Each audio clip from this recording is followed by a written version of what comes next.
Today's video is sponsored by SeatGeek, the #1 rated ticketed app with over 28 million downloads. Hey y'all, it's me, Buzzball, and welcome back to Hot or Hot. And today we'll be reviewing episode 7 of RuPaul's Drag Race season 16. It's Rusical time, and our queens were challenged to lip sync and dance in The Sound of Rusic, parodying of course The Sound of Music starring Julie Andrews. And the runway category was I Can Buy Myself Flowers. So we'll be breaking all of that down, as well as covering the drama between Megami and Q and Xunami Muse, as well as Plain Jane's honest opinions about some of the other girls she shared in Untucked this week.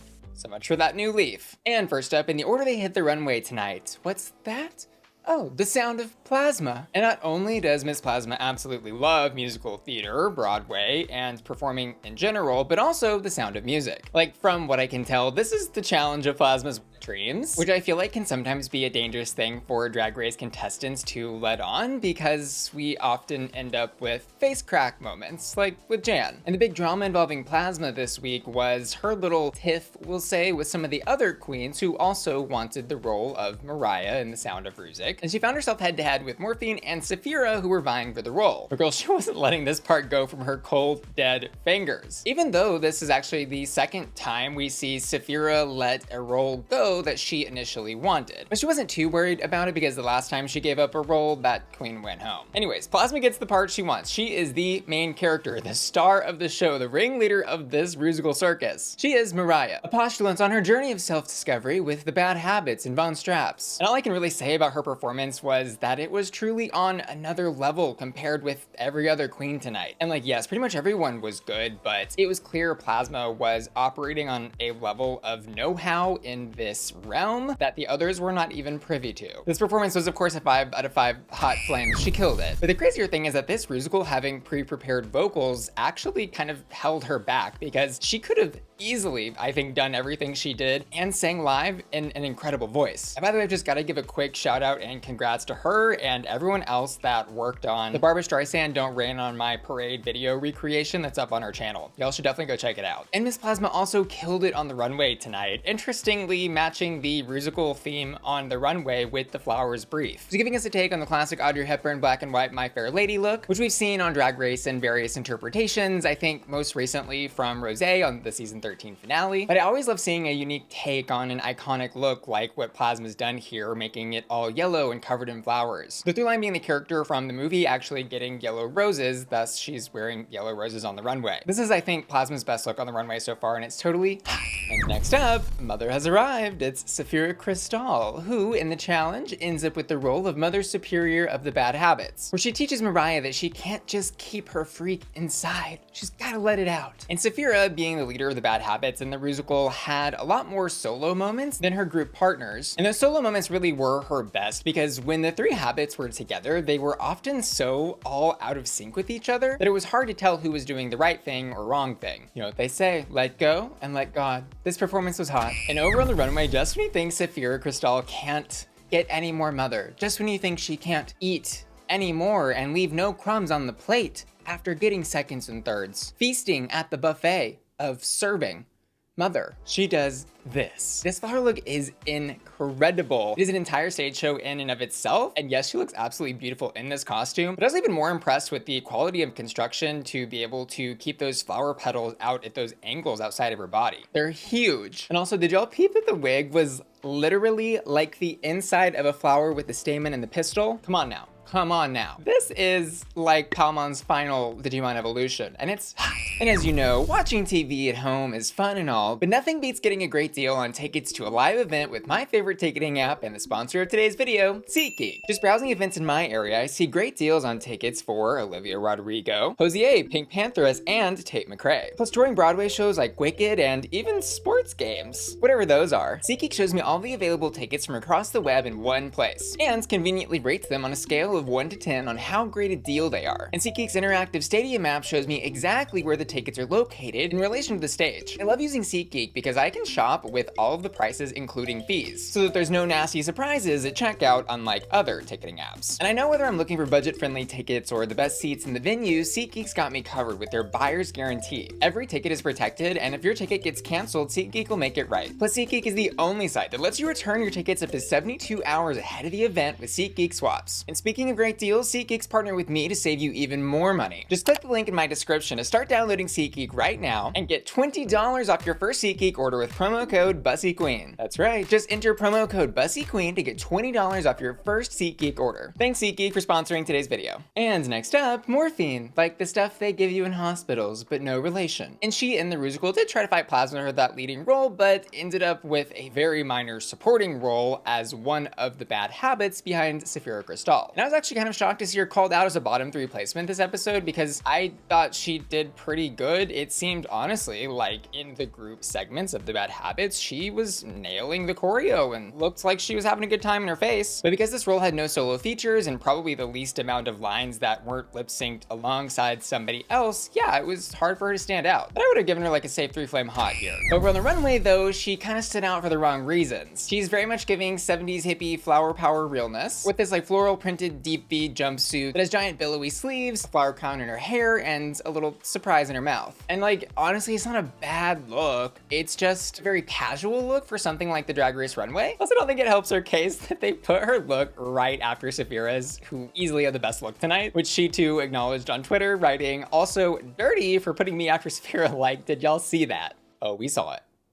We saw it. Anyways, this looks gonna be a rot. And next up, the Queen of Flips, Mhi'ya, Iman, LePaige, who is our other bad habit in the challenge tonight. And look, I really wouldn't say anybody was bad in this. Nobody stood out as messing up or anything like that. I do think though, it was clear Mhi'ya was a little out of sync with the rest of the group, but honestly, each of the 3 bad habits were kind of giving their own individual performances. So who's to say which performance was the right one? And the thing with Mhi'ya is we know she's a good performer, but I think this style of performance is not necessarily something she does all the time, so we do see her struggle a bit. And like Morphine's character, there really just wasn't anything in the script for her to shine on her own. This performance was ultimately a rot, but shout out to her for powering through her habit like falling in front of her face while she was dancing, because that's a true performer. And over on the runway, she is giving us a little romance, a little red, a little rosebud for our nerves. And this feels very, I think, in her arena of pageantry style, and I think is very pretty. I love the red rosebud fascinator or hat she's wearing, and I'd say the look overall is pretty and meets the brief. However, something does feel a little unfinished about this gown to me. It was like she started decorating the top part with red rose floral elements and then got kind of bored and stopped, but I would still give this look a safe hot. And next up, wake up babe, it's Dawn, who in the challenge is one of our Von Strap sisters. The first Von Strap sister we see with one of her teeth blacked out, and we see her blowing on like a whistle or harmonica or something. And I'll say Dawn to me was the most memorable of the Von Strap sister group. She felt very in control of her character, and it was also, I think, a character archetype of being silly and quirky and weird that fit her personality and drag aesthetic as a whole. And picking that character, I think, was a smart decision, considering she admittedly is someone who doesn't like Rusicals. I don't know if she likes Rusicals, but I meant she said she doesn't like musicals. She pulled it off, and this was hot. But over on the runway, she says she's giving us Ghoul Dawn, a forlorn lover that's been dead for years, inspired by dead flowers on gravestones. And honestly, her explanation made me even more confused than my initial reaction, because there's just so much going on with this that I really don't know where to start. There's the red accessories with the clown collar, opera gloves, and horns stuck into this crazy giant hair, and then gray, blue, and white and red makeup, and all of it's attached to this like blue gown that kind of goes down to the bottom with some flowers on it. And I think if she had just focused on being demonic with the horns or ghoulish with the blue and gray tones, that might have been a little more successful. There's just a lot of different things that I don't think came together in a cohesive vision. I also thought it was funny that she's been having these conversations with Michelle about not wearing elf ears, and so this week she's like, okay, no elf ears. I'll give them demon horns. She's quirky, not like the other girls, and maybe I just don't get this look, but I'm gonna give it a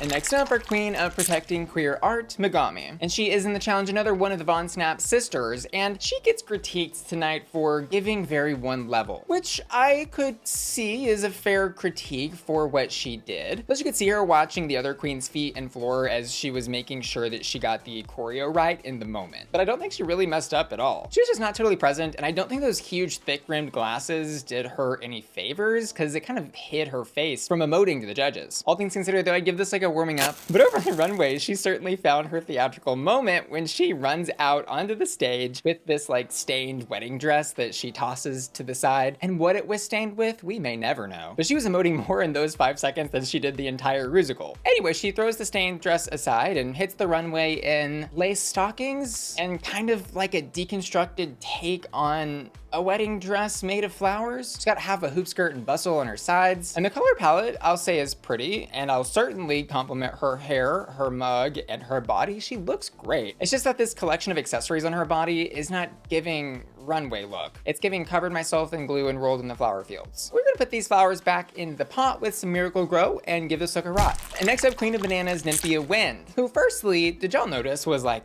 early in this episode? I mean, I don't know if she's like just not giving a lot of confessional narrative moments, but you see her in the challenge, you see her on the runway, and other than that, where was she? She's our final Von Snap sister, and she probably has the quirkiest and craziest version of this character archetype. She's parading around the stage with a pine cone, talking about all kinds of interesting things she likes to do with it, like sit on it, sniff it, hold it, which all is a reference to The Sound of Music, where the guy's talking to the girl and he's saying, I fell in love with you when you sat at the pine cone at the dining room table, yada, yada, yada. And I think she sold this weirdness really well. She's a very campy queen and knows how to sell comedy, and this was hot. Her runway, though, was absolutely insane. Yo, we had some good runways tonight. She's created this giant hips and shoulders silhouette of what looks like floral printed pale green sleeping bag fabric with a cute little pink flower on top of her head. It is weird, it's freaky, it's fun, it's very fashion. It's very much giving me title cards of SpongeBob episodes, meets that crazy Comme des Garçons outfit Gaga wore to the Met Gala many years ago. We see at the end of the runway, she pops her hands out of the sleeves and they're like little green leaves. This was so fun and totally hot. And next up, Simply Q, who in the challenge ends up with the Baroness character after rock, paper, scissors winning it against Megami. And as we know, Q is a particularly good performer and lip syncer. Like, yeah, I think the dancing has been a little bit of a struggle for her, but every other aspect of what she does in performance, she's got it nailed down. The big drama, though, is that while most every other person in the Rusical had, I would say, a pretty good level of dancing choreography built into their performance, Q really didn't. Her big moment at the end of the Rusical is her walking around the stage with this giant stole that's the size of the entire stage, and queens are kind of tripping over it and it's causing a fuss. It's all the drama, but it allows her to have a performance that's not so focused on hitting tight dance moves. Or as Megami so eloquently articulated, what choreo? She was just walking back and forth on the stage with a rug. And the queens have it out and Untucked for a moment over this, where Megami is saying it was really hard for her to stay in character because she had so much dancing choreography. And even Dawn jumps in on this moment, basically saying that Q didn't do anything on the stage, and Q has to set the record straight because she did work very hard in this performance and was great in it. But it was a performance with less physical focus and more on the drama of the acting. And remember, Megami here is also probably feeling a little upset because this ultimately was the role she originally wanted, and I'm sure it didn't feel very good to see someone else succeed in that role while she struggled with hers. And this Untucked is actually pretty spicy because Xunami and Megami start discussing some comments that Megami made under her breath about the Baroness girls being filler queens. But the queens all do make up with a heartfelt apology from Megami to Xunami specifically about those comments she made. But yeah, Q had a great stage presence and I thought this performance was hot. And over on the runway, she's giving us a little bit of pink people eater, a sort of abstract interpretation on a lotus mantis, which is like the pink version of a typical green praying mantis. And she, like this bug does in nature, has camouflaged herself in all of these beautiful pink flowers and has a real abstract, alien, otherworldly kind of vibe to what she's giving. She even has what I think are crutches or stilts of some sort that she has covered and is using to like walk on her arms on the runway. It was really cool, and this look was hot. And next up, prepare for turbulence. It's Plain Jane, who in the challenge is one of our baronets. And it's very obvious Plain is another queen who's very at home on this stage tonight. She's really good at emoting her face and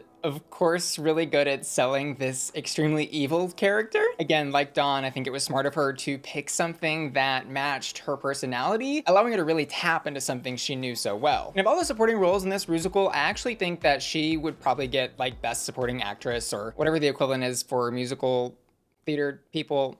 Tony? Would it be a Tony? Supporting Actress Tony? She would get that for me. This was hot. And over the runway, she says she's giving us Rapunzel.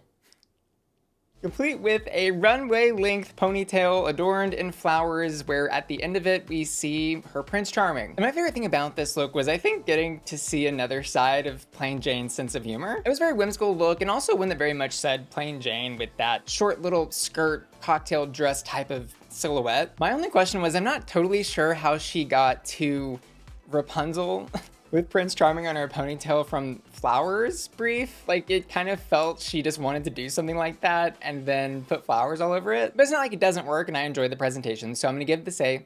And as I said, this episode's Untucked was particularly spicy. At the very beginning, when the Safe Queens are discussing tops and bottoms, we hear Plain Jane call out Plasma's looks and the Rusical as looking rancid and insane. And like, I think what she said is fair. Like, if she were looking to read a bitch down, yeah, the looks of Plasma and the Rusical were super fragicalistic, expialatrocious. I don't know what the style direction there was, or how she ended up in these like little t-shirt dresses and wigs that were kind of flying back and falling off. It was strange. It was strange to not see a level of polish put into the main character. And I think that is probably more to do with the production team of the show. I don't really know, but it was something I clocked in my reaction to this episode, available as an exclusive video on my Patreon right now. Click the link in the description to join and get access to all kinds of extra exclusive content. The other queen Plain calls out in Untucked is Mhi'ya, Iman, LePaige, when she says, "Personally, I'm so bored with Mhi'ya. Give us something. Grow a personality." Again, so much for that new leaf, I guess.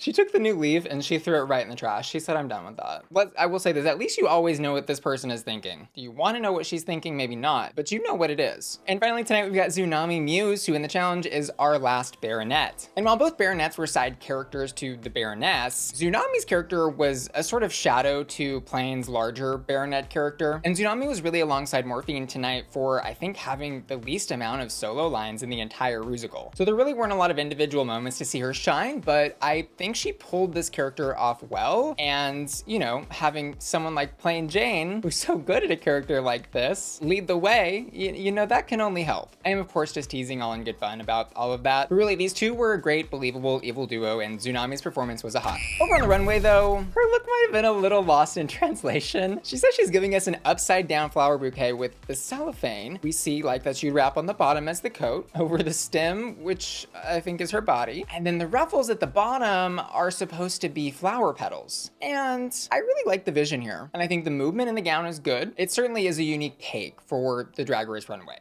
in a flower brief. But something is, I think, a little off. Like, the cellophane feels a little cumbersome and not really like a part of the outfit. And I'm not really getting flowers from those bottom ruffles like she wanted to give. But I would say the shape and silhouette are not bad. I would give this look like a warming up. And considering my final thoughts on this challenge, I felt the musical was well written and cohesive, and pleasantly not just an endless regurgitation of Drag Race quotes like we sometimes see in Rusicals like this. Plus, the choreo was great. Like, even the queens who struggled with it still did good. And the ones who were dancing, they really worked those girls out. Like, the Habits in particular were dancing up and down across that stage for, I don't know, half of the Rusical. On the other hand though, pre-prepared vocals in Rusicals really aren't my favorite. There's just a really big disconnect for me personally between these nice voices we're hearing that kind of sound like stock audio voices with the queens who have such distinct and unique personalities. It's not like I'm wanting the queens to sing live on stage, but having them record some pre-written lyrics in their own voice really just, I think, adds an extra touch to the Rusicals where they've done that. Plus, when queens can record their own vocals, they get to add their own inflections into things and personalize their performance on a deeper level than what they're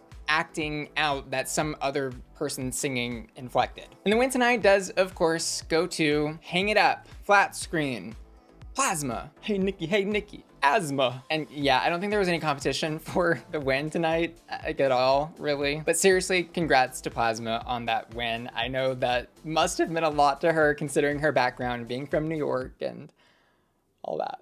And our bottom two end up as Megami and Mhi'ya. This is a bottom two I can understand. I do disagree with Morphine being called bottom three, but I understand they had to have somebody there. And so Megami and Mhi'ya lip sync to Miley Cyrus's Flowers, which I did react to on my Patreon. And again, you can watch that exclusive reaction video on my Patreon by clicking the link in the description of this video. There's tons of extra Bussy Queen content there for you to watch, and I can't wait to see you there. But this lip sync was, I guess, a little controversial because Mhi'ya does take her shoes off, and that's kind of, I guess, been a Drag Race no-no for a while now. But I do think she certainly captured the joyous essence of this song, which ultimately is about loving yourself. And she was, as she always is, endlessly entertaining, and even Superman all the way from the back of the stage, sliding on her stomach to the front. Whereas Megami, who also did good in the lip sync, was more focused, I think, on the sad emotions present in the song, but she was missing those layers. Megami's final words as she leaves Drag Race, though, were that she felt she won the lip sync and that Mhi'ya's lip sync was messy, you know, with the shoes coming off and all. But I would love to know what y'all thought about all that in the comments down below. And as for hottest hots this week, in the Rusical, I'm gonna give it to, of course, Plasma. And on the Runway, Sapphira Cristal. I also asked my patrons to vote on their hottest hots, and this week they've also voted for Plasma and Sapphira in those categories. And I want to give one more special thanks to the sponsor of today's video, SeatGeek. Don't forget to download SeatGeek using the link in the description of my video. Then just enter promo code BussyQueen to get $20 off your first order. I love tickets! And lastly, I want to give an extra special shout out to Ashley Brungart, Childfree Matto, Dorothy Hall, Fathisha, Laura, Matthew Burns, Sexy Winnie the Pooh, Stephen Topher, and Will and Dana, who are all supporting me at my Bussy Queen Collector tier over at patreon.com. See y'all later. Love ya. Bye.